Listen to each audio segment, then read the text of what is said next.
Hello everyone, welcome back to my YouTube channel. आज मैं लेकर आई हूँ new video on Rolle's theorem. Rolle's theorem बहुत ही ज़्यादा इम्पोर्टेंट है। This is the most important topic in BSc first year. ये डिफरेंशियल कैलकुलस में है ये टॉपिक, रोल्स थ्योरम। ये एक थ्योरम है जिसे हमें प्रूव करना होता है। एंड जब आप बीएससी फर्स्ट ईयर में डिफरेंशियल कैलकुलस का एग्जाम देते हो तो उसमें ये रोल्स थ्योरम आती ही आती है। This is the most important theorem, most important topic. Graduation में जाने से पहले बच्चों ने ये रोल्स थ्योरम 12th क्लास में पढ़ रखी होती है। वहां पर भी हमें इसे स्टेट एंड प्रूव करना होता था एंड इसके ऊपर बेसिक इंटरेस्टिंग से क्वेश्चंस करने होते थे। So let's start the video. First of all हम पढ़ेंगे रोल्स थ्योरम की स्टेटमेंट। रोल्स थ्योरम की स्टेटमेंट क्या बोलती है? इफ अ फंक्शन इज, एक हमें फंक्शन गिवन होगा, उस पे जो तीन ये नीचे कंडीशंस लिखी हैं ये सेटिस्फाई करेंगी, ये कंडीशंस वहां पर होंगी तभी हमारी रोल्स थ्योरम सेटिस्फाई करेगी। The first condition is if a function is continuous in the closed interval. हमारा जो हमें फंक्शन गिवन होगा वो क्लोज्ड इंटरवल में कंटिन्यूस होना चाहिए। उसमें हमारी फर्स्ट कंडीशन क्या बोलती है? फंक्शन जो है वो कंटिन्यूस होना चाहिए in the closed interval A b, a and b. A and b में हमारे ये स्क्वायर ब्रैकेट्स हैं, मतलब ये किसको शो करते हैं? क्लोज इंटरवल को। तो फर्स्ट कंडीशन क्लियर हो गई, continuous in the closed interval. The second one is derivable in the open interval A B. Second condition में क्या होना चाहिए? हमारा जो फंक्शन है वो ओपन इंटरवल में डेरिवेबल होना चाहिए। हमारा जो एफ ऑफ एक्स होगा, जो भी एफ होगा हमारा फंक्शन, वो डेरिवेबल होना चाहिए ओपन इंटरवल में। And the third one is f of a is equal to f of b. जो हमारे पास इंटरवल होंगे, जब हम उन इंटरवल्स को फंक्शन में डालेंगे, जो फंक्शन हमें एफ ऑफ एक्स गिवन होगा उसमें डालेंगे, तो वो आपस में इक्वल होने चाहिए। F of a is equal to f of b. Then there exist at least one real number c which belongs to open interval a and b such that f dash c is equal to 0. Then there exists at least one real number. तब जब ये तीनों condition satisfy करेंगी तब वहां पर एक real number exist करेगा। c, उसको हम c मानकर चलते हैं, विच बिलोंग्स टू, जो कि बिलोंग करेगा हमें जो ओपन इंटरवल ए बी दिया है उससे, सच दैट, एंड लास्ट में जो हमारा एफ डैश सी होगा, जब हम हमारे पास जो सी आएगा, जब हम उसको डेरिवेट करेंगे, that should be equal to 0। So friends, अब हम करते हैं इसका प्रूफ। प्रूफ में क्या बोलते हैं? हम मान के चलते हैं इफ, अगर h इज ग्रेटर देन 0, हमने क्या किया? h is greater than 0, then f of c plus h, हमारे पास जो f ऑफ c था उसमें हमने ये h ऐड किया, minus f of c upon h is less than equal to 0। Okay, उसके बाद हमने उसमें लिमिट्स अप्लाई की। Limits h tends to 0 positive, h tends to 0 positive, f of c plus h minus f of c upon h is less than equal to 0। और ये हमारे पास क्या आ गया? R f dash c is greater than equal to 0।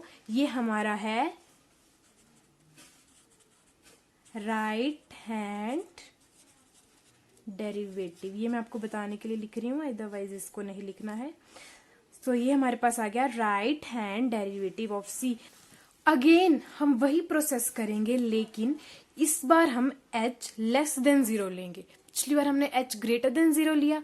Again if h is less than 0, अगर h less than 0 है, then f of c plus h minus f of c upon h is greater than equal to 0।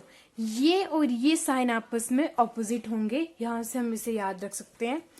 And then again we apply limit limit h tends to 0 positive f of c plus h minus f of c upon h is greater than equal to 0। और ये हमारे पास आ गया left hand derivative l f dash c is greater than equal to 0। This is our left hand derivative. Okay, और यहां से हमने क्या प्रूव कर लिया, f of c is derivable in open interval A B. हमें जैसे स्टेटमेंट में दिया था f of c is derivable in A B and then therefore f dash c exist for all x belongs to a and b। f dash c exist करता है for all जहां x जो हमारा a and b में exist, a and b में belong करता है। that implies f dash c exists. Okay, and therefore r f dash c is equal to l f dash c is equal to f dash c, and therefore f dash c is equal to 0 and f dash c is equal to 0 for some c belongs to a b in upper interval, and the theorem is proved. अब हम इसके ऊपर कुछ basic questions करेंगे, easy से but interesting से। So what is given here? Verify Rolle's theorem. हमें क्या दिया है, f of x, हमें क्या फंक्शन दिया है, x square minus 4x plus 3 in the interval 1 is less than equal to x and less than equal to 3. So let's solve it. Here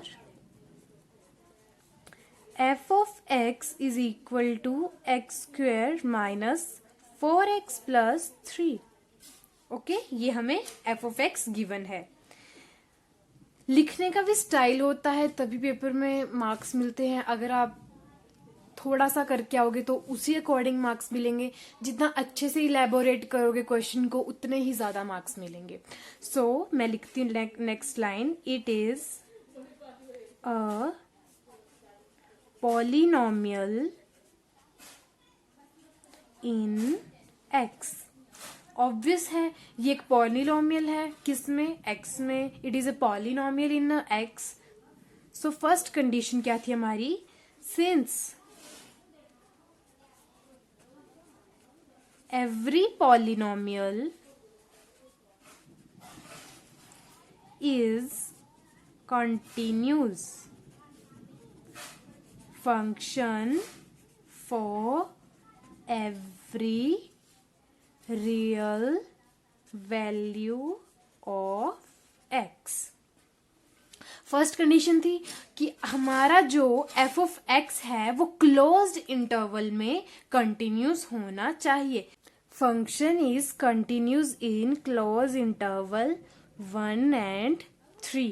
This is our first condition. So the second condition is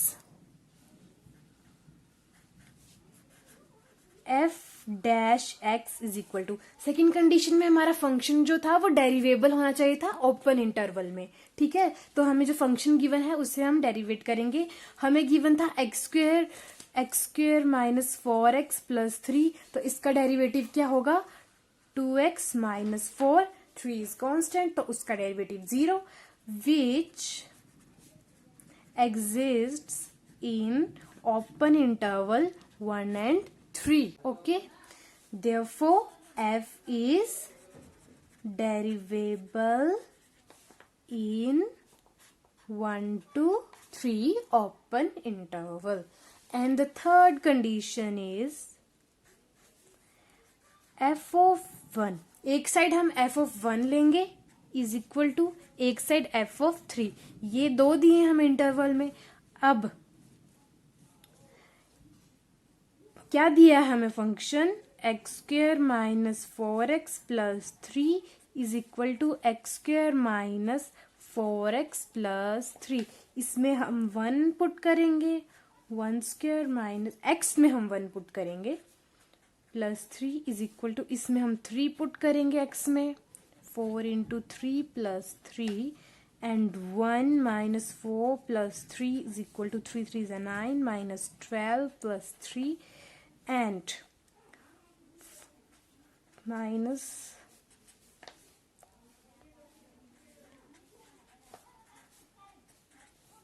f of 1 is equal to f of 3 is equal to 0.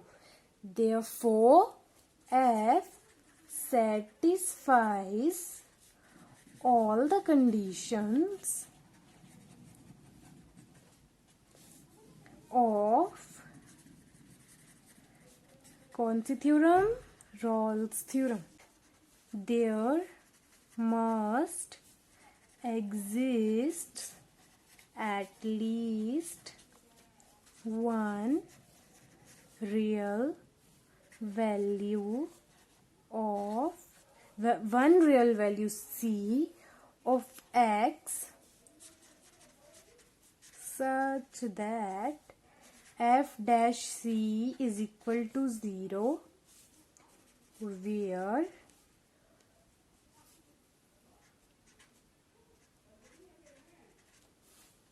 c belongs to open interval 1 and 3.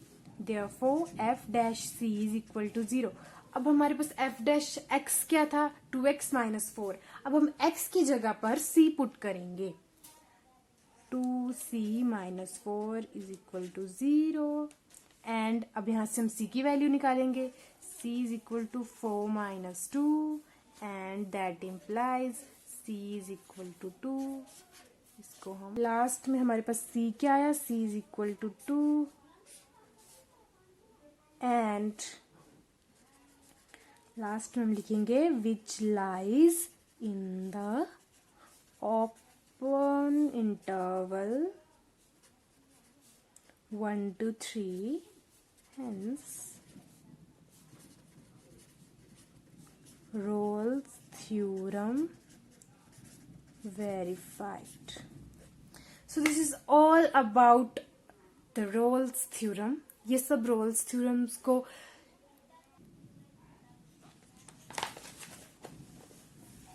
And last में हमारे पास क्या आया? c is equal to 2 and last में हम lines लिखेंगे which lies in the open interval और ऐसे लिख सकते हैं open interval. Hence हमारी Rolle's theorem वेरीफाई करनी थी हमें, वेरीफाइड कि हमारी Rolle's theorem. आई होप कि आपको समझ आई होगी. अगर समझ आई है तो प्लीज लाइक शेयर कमेंट करें एंड सब्सक्राइब करें मेरे चैनल को. Thank you for watching.